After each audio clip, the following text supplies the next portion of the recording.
सुबह की पहली किरण बिखरते हुए एक आलीशान घर के छत पर आ गिरती है। घर के गार्डन में पक्षी चहचहा रहे थे। घर की शानदार और महंगी चीजों से अंदाजा लगाया जा सकता है कि घर किसी अमीर व्यक्ति का है। अथर्व की आंख खुलती है तो सामने पत्नी सोनी की तस्वीर लगी है, जिसे देख वह मुस्कुरा देता है और प्यार से कहता है, गुड मॉर्निंग सोनी। फिर वह बिस्तर छोड़ता है और अंगड़ाई लेते हुए बाहर की तरफ चला जाता है। एक दूसरे कमरे में एक 5 साल का बच्चा बेटू सोया हुआ है और सोते हुए वह अंगूठा चूस रहा है। तभी कमरे में अथर्व आता है। वह बेटू के पास जाता है और प्यार से उसे चूमता है। बच्चा सो रहा है। वह कुछ देर तक अपने बेटे को देखता है और फिर उसे पुचकारते हुए वहां से बाहर जाता है। वह घर के बाहर आता है तो दो नौकर आ चुके हैं और वो अपने अपने काम में लगे हुए हैं। अथर्व फिर जॉगिंग के लिए चला जाता है। वह दौड़ते हुए जा रहा है। उसे सुबह की सैर करना पसंद है। वह रोज सुबह जॉगिंग के लिए जाता है। उसे महसूस होता है कि उसकी पत्नी सोनी भी उसके साथ है। वह सोनी की महक को महसूस करता है। उसे लगता है कि वह उसके साथ है, जबकि यह उसका भ्रम है। उसके साथ कोई नहीं होता है। हे ब्रो, आज तू लेट है। किसी लड़की के ख्यालों में तो गुम नहीं था? अथर्व का दोस्त सौरभ ने मजाकिया भाव से कहा और वह भी अथर्व के साथ दौड़ने लगता है। तू लेट? मैं कभी लेट नहीं होता हूँ। मुझे वक्त के साथ चलने की आदत है, अथर्व ने दौड़ते हुए कहा। क्या भाई, मैं तो मजाक कर रहा था। अच्छा बता, आज तेरा शाम का क्या प्लान है? सौरभ ने आगे कहा। क्यों, फिर किसी लड़की के साथ डेट पर जाने वाला है? अथर्व ने तिरछी नजर से उसे देखते हुए कहा तो वह मुस्कुरा देता है। भाई जाना तो है, पर मुझे नहीं, तुझे। सौरभ ने आगे कहा। तेरा दिमाग खराब हो गया है क्या? अथर्व ने आश्चर्य से बोला। हाँ, इसलिए तो बोल रहा हूँ यार, एक बार मिल तो ले उससे। सच बोल रहा हूँ, बहुत हार्ट है वो। तो उसे देखते ही फिदा हो जाएगा। सौरभ ने आगे उससे कहा।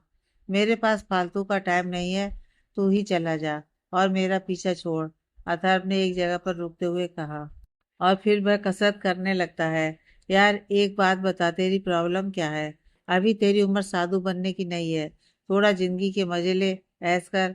और अब तो तेरा बिजनेस भी चल रहा है, फिर तुझे क्या दिक्कत है? सौरभ ने आगे हैरानी से कहा। लड़कियों के पीछे घूमने को ऐश कहते हैं? अथर्व ने उसे घूरते हुए देखा। तो क्या नहीं, पूरी दुनिया ऐसा ही करती है, असब सौरभ ने दांत दिखाते हुए कहा। पर अथर्व पांडे ऐसा नहीं करता, और आगे से तू मेरे लिए ऐसे घटियापन के आइडिया लाने की भी जरूरत नहीं है, अथर्व ने उसे डांटते हुए कहा। तू तो बेकार ही भड़क रहा है। मुझे तो तेरे पर तरस आता है, इसलिए जुगाड़ करता रहता हूँ। नहीं तो मेरा क्या जाता है, ऐसे ही मर अकेले। सौरभ ने भी भड़कते हुए कहा तो अथर्व कसरत करने में बिजी होता है, जैसे उसे कोई फर्क ना पड़ रहा हो। तभी एक लड़की दौड़ते हुए जाती है तो सौरभ उसे घूरने लगता है। अबे साले, वो बच्ची है, उसे तो छोड़ दे, अथर्व ने सौरभ से कहा तो वह उसे देख हंसता है। घर में नौकर साफ सफाई कर रहे हैं। बाई नाश्ता डाइनिंग टेबल पर लगा रही है। अथर्व की माँ नाश्ता कर रही है और बेटू खेल रहा है। तभी अथर्व तैयार होकर आता है तो माँ जी उसे देखती हैं। अथर्व जल्दी में होता है। वह जल्दी से बैठता है और नाश्ता करने लगता है। माँ जी उसे एकटक देखे जा रही हैं, जैसे उन्हें अथर्व की बड़ी चिंता हो। मम्मी, क्या बात है, ऐसे क्यों देख रही हो? अथर्व नाश्ता करते हुए पूछता है तो मम्मी जी का ध्यान टूटता है। अथर्व, अभी भी देर नहीं हुई है, शादी कर लो ना बेटा, माँ जी ने चिंतित भाव से कहा। तो अथर्व नाश्ता करने में बिजी है, साथ ही वह मोबाइल पर मेल भी चेक कर रहा होता है। बेटू को भी माँ का प्यार मिल जाएगा। कब तक अकेले रहोगे? हमें आगे बढ़ते रहना चाहिए बेटा, तुम शादी कर लो, माँ जी ने आगे अथर्व से कहा।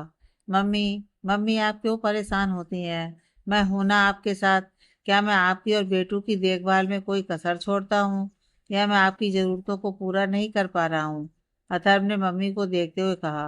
बेटा, मैं अपनी तकलीफ की बात नहीं कर रही हूँ, मुझे तुम्हारी चिंता है। ये जिंदगी बहुत बड़ी है, कोई तो साथ होना चाहिए ना बेटा, माँ जी ने आगे परेशान होते हुए कहा। मम्मी, मैं भी आपका ही बेटा हूँ। आपने भी तो पापा के गुजरने के बाद दूसरी शादी नहीं किया था ना, अथर्व ने मम्मी से कहा। बेटा, मेरी बात अलग थी, पर तुम ऐसा मत करो, माँ जी ने आगे कहा। मम्मी, आप कुछ ज्यादा ही सोचती हैं, इसलिए आप कल से सत्संग सुनने जाएंगी, आपके लिए यही ठीक होगा, अथर्व ने नाश्ता करते हुए कहा। नहीं, मुझे कहीं नहीं जाना है। जब तक तुम मेरी बात नहीं मान लेते हो, माँ जी ने रूठते हुए कहा तो वह मुस्कुराता है। तो और बढ़िया, कहीं मत जाइए, घर में ही रहिए, अथर्व ने कहा। तुमसे तो कोई जीत नहीं सकता है, हर बार मुझे ऐसे ही फंसा देते हो। लेकिन इस बार मैं नहीं मानने वाली हूँ। मैं और बेटू मिलकर तुम्हारी शादी कराकर रहेंगे, देखना, माँ जी ने आगे कहा। मैं भी देखता हूँ कि आप मेरी सोनी की जगह किसे देती हैं, अथर्व ने भी मजाकिया लहजे में कहा। और फिर वह ऑफिस के लिए जाने लगता है। तो माँ जी आगे कुछ नहीं कह पाती हैं। बेटू खेल रहा है, घर के बाहर कार में अथर्व बैठता है और एक गहरी सांस छोड़ता है, जैसे उसके लिए मम्मी को समझना भारी पड़ रहा हो। फिर वह कार के लॉकर से सोनी की फोटो निकालता है और उसे प्यार से देखते हुए कहता है, सोनी तुम फिक्र मत करो, तुम्हारी जगह कोई और नहीं ले सकता है। मैं किसी भी कीमत पर दूसरी शादी नहीं करूंगा। मैं सिर्फ तुम्हारा हूँ और तुम्हारा ही रहूंगा। अथर्व सोनी की फोटो देखते हुए कहता है, जो कि अब इस दुनिया में नहीं है। अथर्व आज भी सोनी से बहुत प्यार करता है और उसे अपने आसपास महसूस करता है। फिर वह गाड़ी स्टार्ट करता है और ऑफिस के लिए जाने लगता है। मुंबई की सड़कों पर ट्रैफिक लगना आम बात होती है। अथर्व लंबा ट्रैफिक में फंसा हुआ है।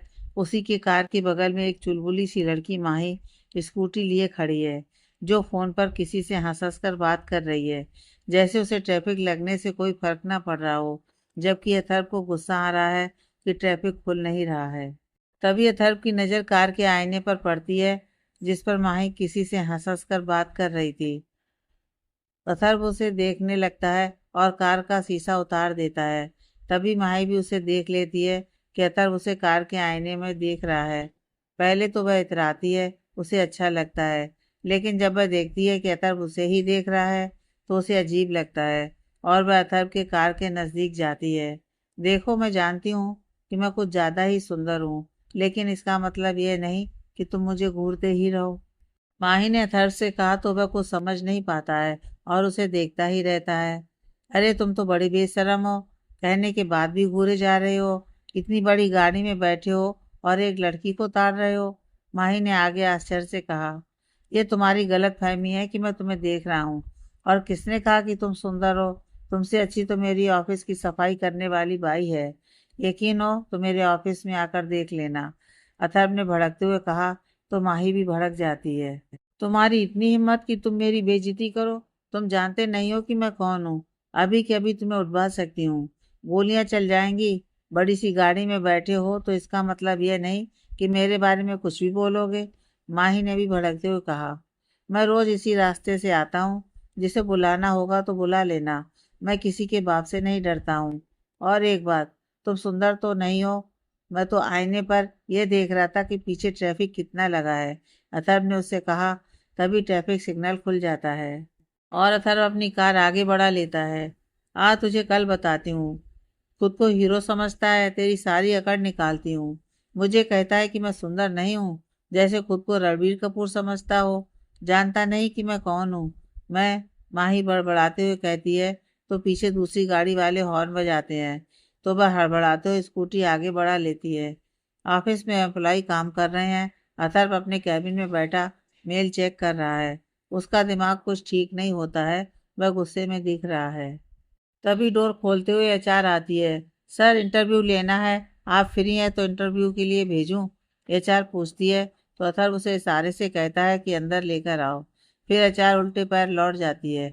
अथर्व मेल पढ़ने में बिजी हो जाता है। तभी एक लड़की डोर खोलते हुए अंदर आती है।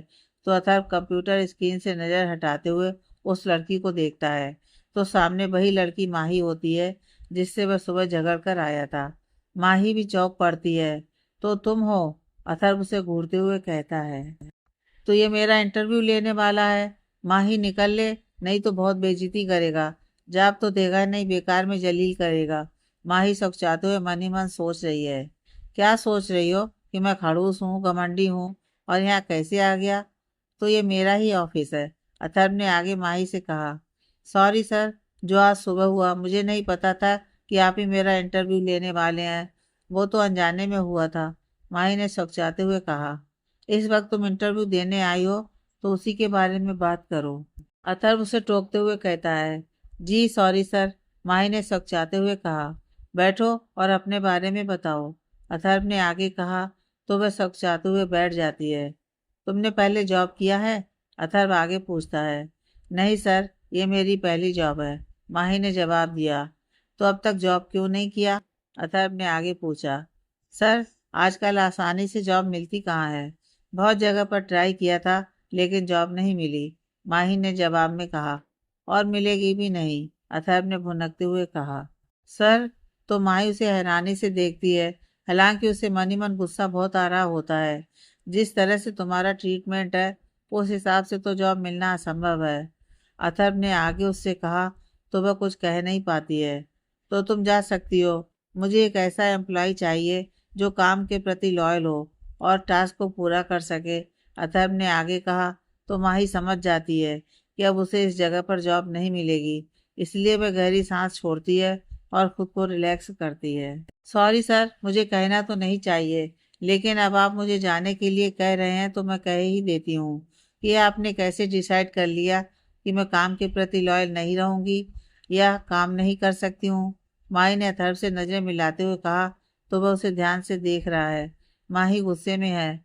लोग सलाह तो देते हैं पर मौका नहीं दे सकते हैं। और हाँ, मैंने ठीक ही सोचा था कि आप खड़ूस हैं और घमंडी तो उससे भी ज्यादा हैं, माही ने आगे कहा और जाने के लिए उठ खड़ी होती है। मैं खड़ूस हूँ इसलिए इस पोजीशन में हूँ, समझी तुम? अथर्व ने आगे उससे कहा। तो वह उसे हैरानी से देखती है। और क्या कहा तुमने? कि लोग सलाह देते हैं लेकिन मौका नहीं देते हैं? तो ठीक है, तुम्हारे पास एक हफ्ते का समय है। आज से ही काम शुरू कर दो। और अगर तुम खुद को साबित ना कर पाई तो फिर बिना सर उठाए ऑफिस से निकल जाना। अथर्व ने अपनी बात को पूरा किया तो माई उसे हैरानी से देखे जा रही है। उसे समझ में नहीं आ रहा है कि वह उसे नौकरी दे रहा है या उसे आजमा रहा है। मैं भी देखता हूँ कि तुम कितनी काबिल हो। तो ये रही फाइल और आज से ही काम पर लग जाओ। अगर कुछ समझ में ना आए तो मुझसे पूछ सकती हो या किसी की भी हेल्प ले सकती हो। और उसके बाद भी तुम सफल नहीं हुई तो रास्ता खुला है, अथर्व ने आगे सख्तीपन से कहा और उसकी तरफ एक फाइल रख दिया। तो वह हैरानी से उसे देख रही है। तो अथर्व उसे सख्तीपन से देख रहा है। ऑफिस में सभी एम्प्लॉय अपने अपने डेस्क पर बैठे काम कर रहे हैं। माही भी अपनी डेस्क पर बैठी फाइल चेक कर रही है जो उसके ऊपर से जा रहा है। उसे कुछ भी समझ में नहीं आ रहा है। अगर उसने इस प्रोजेक्ट को क्लियर नहीं किया था तो उसे नौकरी से हाथ धोना पड़ेगा। उसने जोश में आकर कह तो दिया था कि मैं अपनी काबिलियत को दिखा सकती हूँ, पर अब उसे लग रहा है कि वह इस काम को नहीं कर सकती है। वह फाइल को देखते हुए मन ही मन सोच रही है। तभी एक कलीग अमित आता है जिसे बॉस अथर्व ने भेजा है। हे माही, मुझे सर ने भेजा है, अगर हेल्प चाहिए तो मुझे बता सकती हो, कलीग अमित ने कहा। तो वह उसे परेशानी भाव से देखती है, जैसे उसके बस में काम करना नहीं है। क्या बात है, तुम इतनी टेंशन में क्यों लग रही हो? अच्छा, आज ऑफिस का पहला दिन है, पर तुम फिक्र मत करो, मैं तुम्हें सब समझा दूंगा, अमित ने आगे कहते हुए एक कुर्सी लेकर माही के पास बैठ गया। अमित, मुझे ऑफिस के काम का कोई एक्सपीरियंस नहीं है, इसलिए यह सब मेरे सर के ऊपर से जा रहा है। मुझे तो कुछ समझ में नहीं आ रहा है, माही ने कलीग से कहा। मैं जानता हूँ, इसीलिए तो बॉस ने मुझे भेजा है कि मैं तुम्हें अच्छे से काम के बारे में समझा सकूं। अब ज़्यादा सोचो मत और समझने की कोशिश करो। और हाँ, यह कोई बहुत बड़ा टास्क नहीं है जो तुम कर नहीं सकती हो, अमित ने आगे माही से कहा और फिर उसे प्रोजेक्ट के बारे में बताने लगता है। तो माही अमित को ध्यान से सुनने की कोशिश करती है, जबकि उसका मन तो बॉस अथर्व के गुस्सैल चेहरे पर अटका हुआ है और उसे उसी की टेंशन हो रही है। अथर्व अपने केबिन में बैठा कैमरे में सब देख रहा होता है। वह जानता है कि यह लड़की किसी काम की नहीं है, फिर भी उसने उसे एक मौका दिया है ताकि वह अपने आप को साबित कर सके और अथर्व उसके घमंड को तोड़ सके। शाम हो रही है, सड़क पर ट्रैफिक लगा हुआ है। अथर्व फिर से ट्रैफिक में फंसा हुआ है। वह पुराने गाने सुन रहा है जिसे वह अक्सर सुनता है, और वह उन गानों की गलियों में कहीं खो जाता है। उसे अपनी पत्नी सोनी दिखाई देती है जिससे वह आज भी बहुत प्यार करता है। तभी एक बाइक के हॉर्न से अथर्व का ध्यान टूटता है और उसकी नज़र बाइक पर पड़ती है जिस पर माही एक लड़के के साथ बाइक पर बैठी हुई है। उसने जिस तरह से लड़के को चिपक कर पकड़ा हुआ है, उससे यही अंदाजा लगाया जा सकता है कि वह लड़का उसका बॉयफ्रेंड होगा। हालांकि माही का चेहरा उतरा हुआ है, वह उदास दिख रही है जबकि लड़का उससे बात कर रहा है। तभी ट्रैफिक सिग्नल खुलता है और अथर्व आगे गाड़ी चलाने लगता है। उसे माई को इस तरह से किसी और के साथ देखकर अच्छा नहीं लगता है। तभी उसे घर से फोन आता है। वह कार चलाते हुए कॉल रिसीव करता है। डैडी, आप कहाँ हो? जल्दी से घर आओ। आपने प्रॉमिस किया था कि आप मुझे घुमाने ले जाएंगे। बेटे बेटू ने तोतली आवाज में कहा तो अथर्व के चेहरे पर चमक आ जाती है। हाँ बेटा, मुझे याद है। बस 10 मिनट में घर पहुंचता हूँ। फिर हम घूमने चलेंगे और बहुत मस्ती करेंगे। ठीक है बेटा, अथर्व ने गाड़ी चलाते हुए कहा। डैडी जल्दी आइए, नहीं तो मैं आपसे कट्टी हो जाऊंगा, बेटे ने फोन पर कहा तो वह हंस देता है। बेटा आप रेडी रहो, मैं आ रहा हूँ, ओके, अथर्व ने मुस्कुराते हुए कहा। तो तभी एक कार वाला उसको ओवरटेक करते हुए निकल जाता है। अथर्व को उस पर गुस्सा आता है, पर बाइक वाला उससे काफी दूर निकल चुका होता है। एक रेस्टोरेंट में वेटर कॉफी सर्व कर रहा है। माही मुंह लटकाए हुए बैठी है। यार तुम इतना अपसेट क्यों हो? एक काम करो, कल से ऑफिस ही मत जाओ, कोई दूसरी जॉब देख लो, माही के बॉयफ्रेंड रिकी ने कहा तो वह चुपचाप होती है।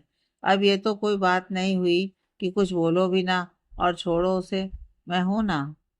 तुम्हें तो जॉब करने की भी जरूरत नहीं है, रिकी ने आगे माही से कहा। रिकी तुम ऐसा कैसे कह सकते हो? मैं 25 साल की हो गई हूँ और अब तक मैंने कोई काम नहीं किया है। मेरे पास कोई एक्सपीरियंस नहीं है, माही ने परेशान होते हुए कहा। बेबी रिलैक्स यार, हमारी शादी हो जाएगी तो तुम्हें जॉब करने की जरूरत ही नहीं है, रिकी ने उसे बहलाते हुए कहा।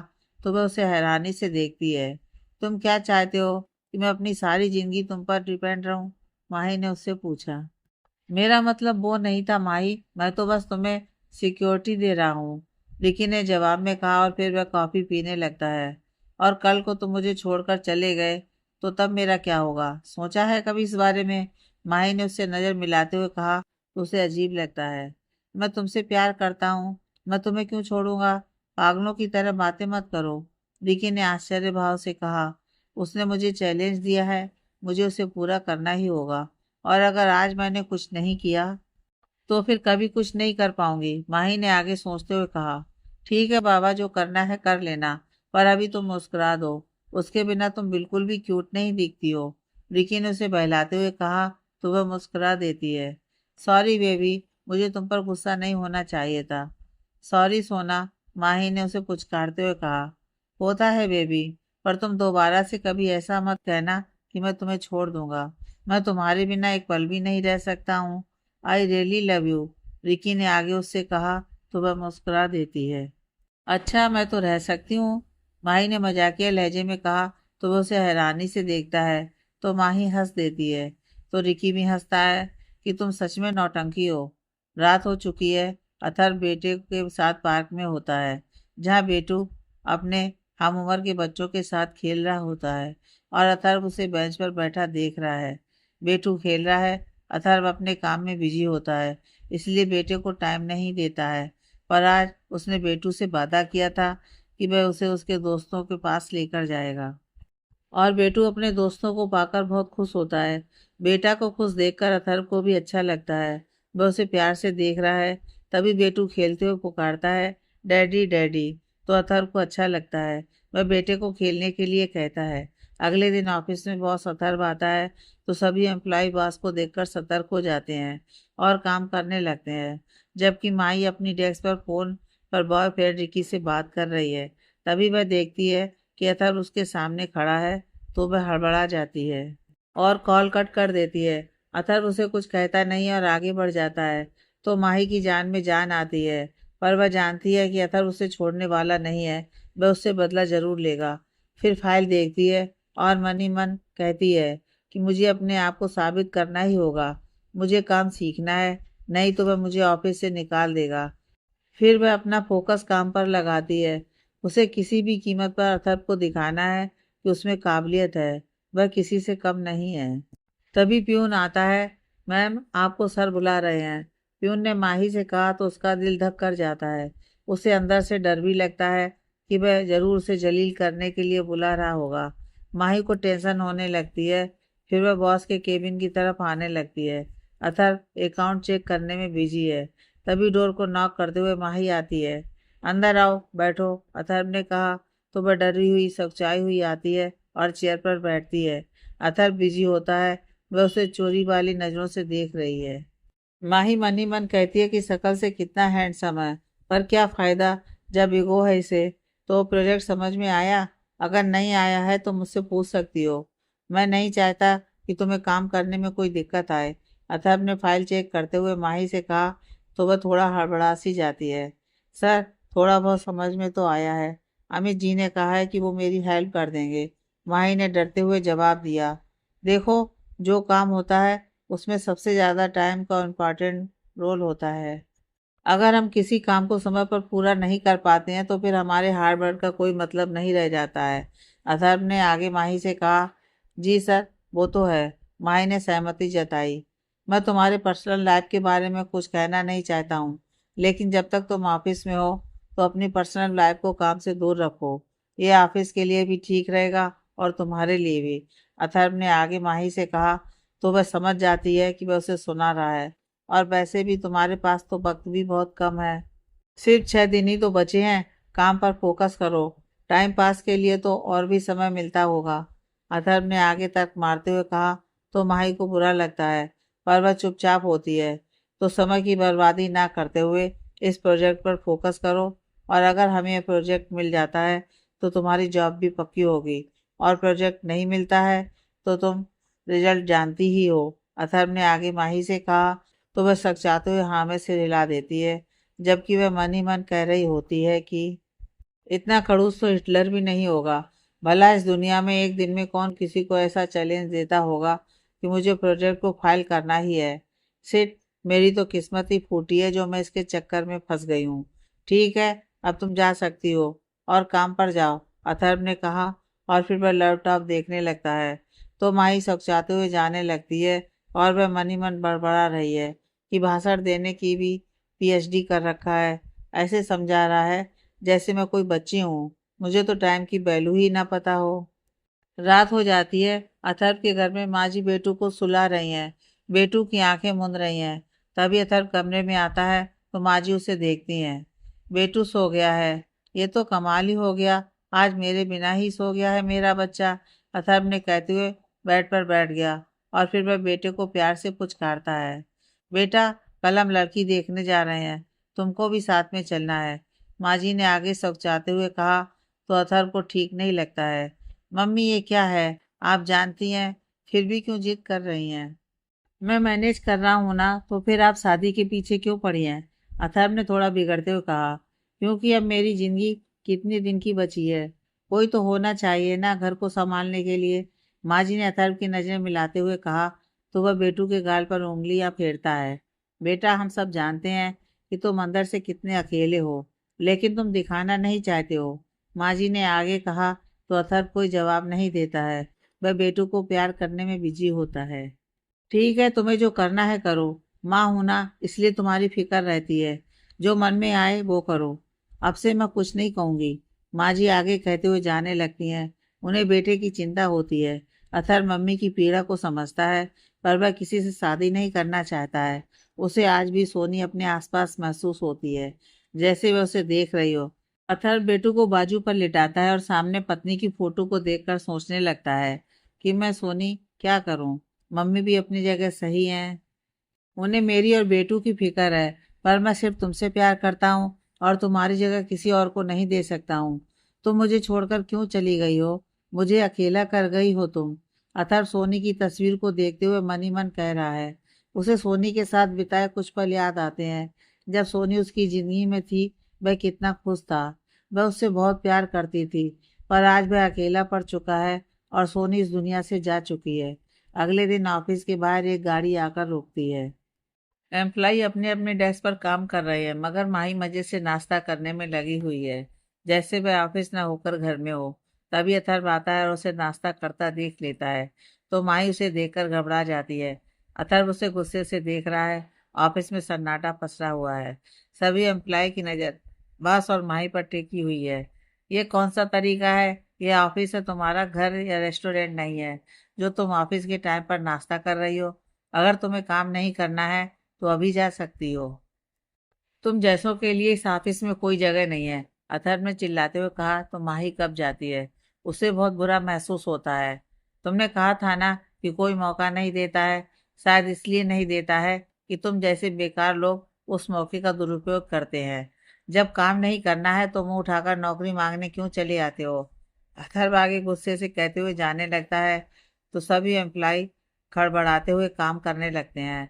माई भूत सी बनी खड़ी है, उससे बहुत शर्मिंदगी महसूस हो रही है। उसकी इतनी बेइज्जती पहले किसी ने नहीं किया था। उसके मन आया कि वह अभी ऑफिस छोड़कर चली जाए, लेकिन उसके हैम ने उसे रोक दिया और कहा कि अगर आज चली गई तो फिर जिंदगी भर भागती ही रहोगी।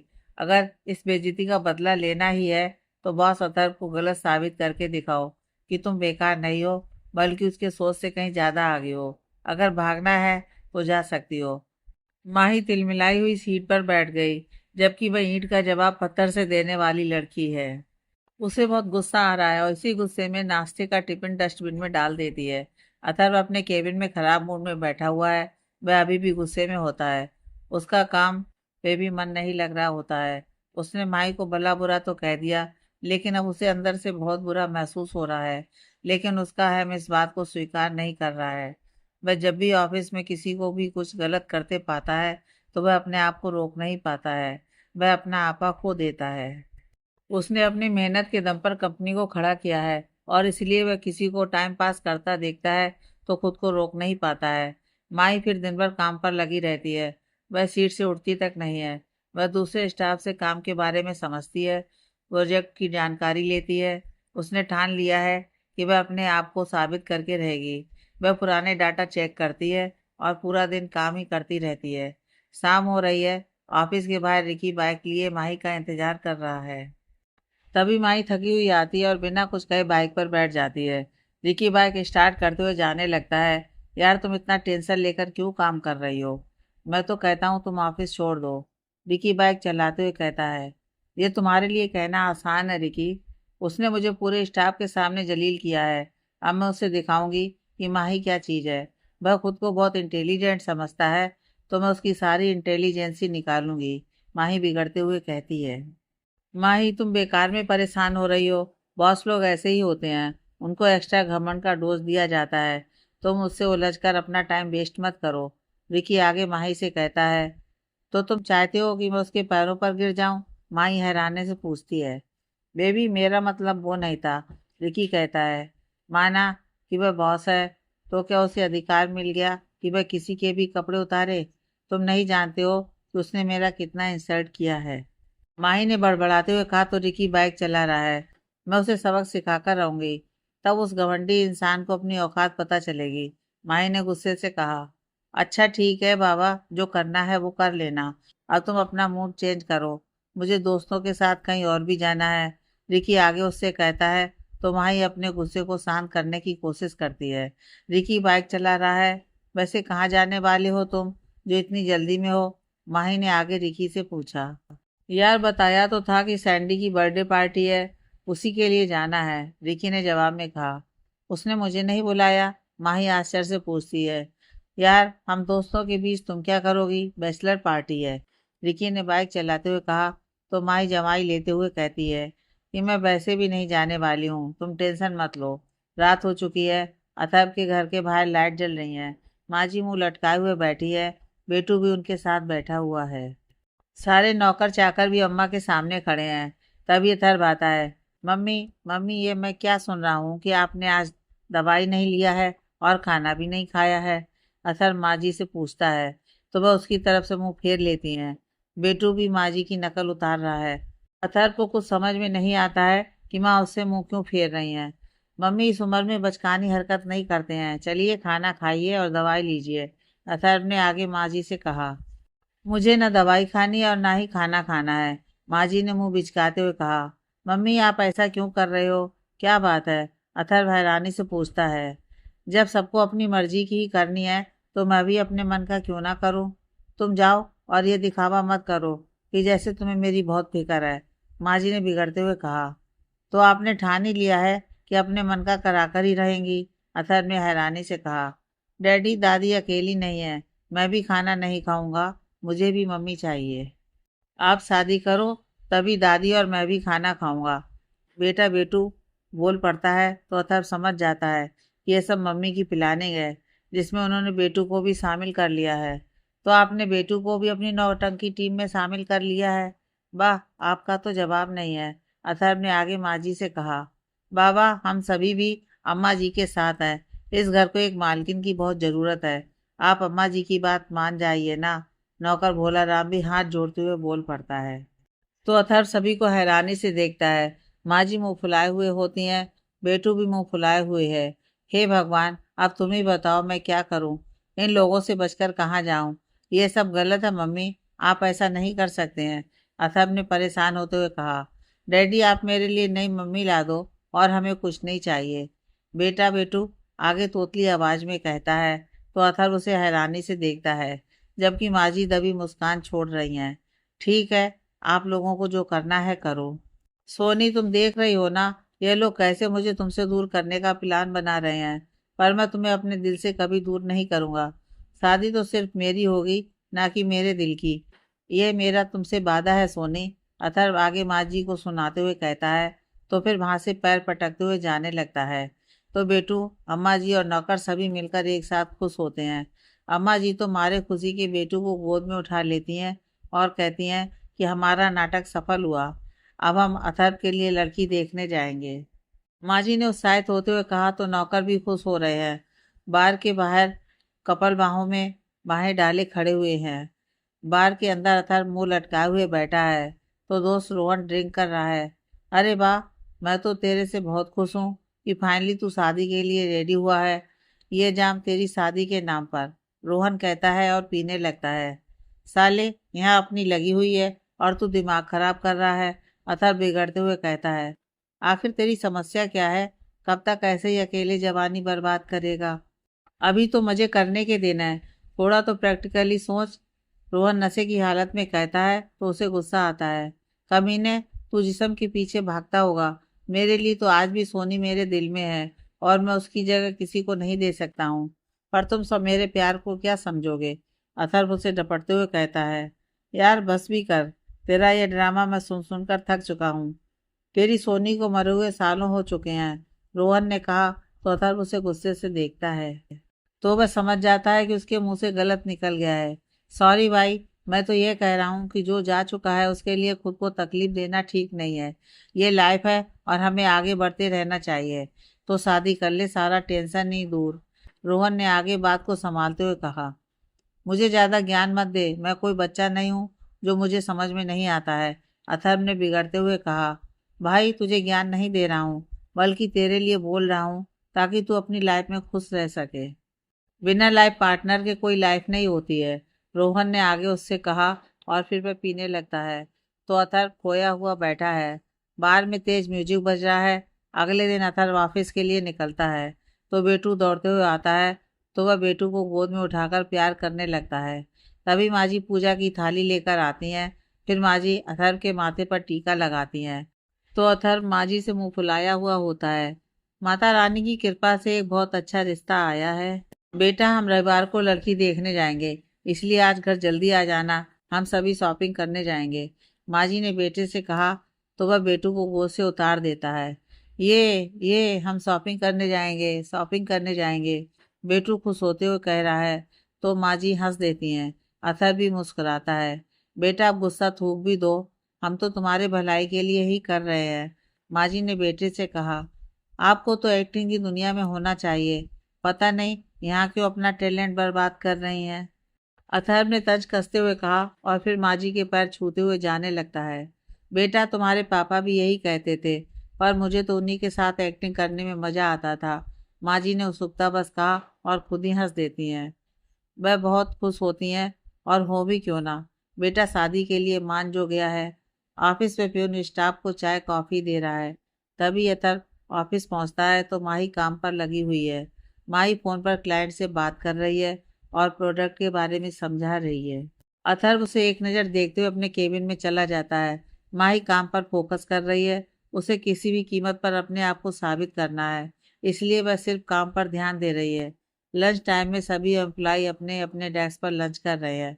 अथर्व बाथरूम से बाहर निकलता है तो उसे किसी के गाने की आवाज़ सुनाई देता है, जो कि किसी लड़की के गाने की आवाज़ पेंट्री से आ रही थी। अथर्व आगे गाने का पीछा करते हुए जाता है और देखता है कि माही काफी बनाते हुए जोर जोर से गा रही है, जैसे वह खुद को सिंगर समझ रही है और ऑडियंस उसे सुन रही हो, जबकि उसकी आवाज बिल्कुल भी अच्छी नहीं होती है। फिर भी वह सुर ताल मिलाकर गाने की कोशिश कर रही है, जो कि अथर्व के टेम्परेचर को और बढ़ा रहा है। तभी माही को आभास होता है कि उसके पीछे कोई खड़ा है, और वो पलट कर देखती है तो सामने बॉस अथर्व होता है। वह घबरा जाती है, उसे डर लगता है कि फिर वह उसे डांटेगा। 2 दिन और है तुम्हारे पास, याद है ना? अथर्व शक्तिपन से कहता है, और फिर उसे घूरते हुए जाने लगता है। तो माही को अंदर से बहुत गुस्सा आता है, पर वह दांत पीस कर रह जाती है। आगे की कहानी नेक्स्ट पार्ट में।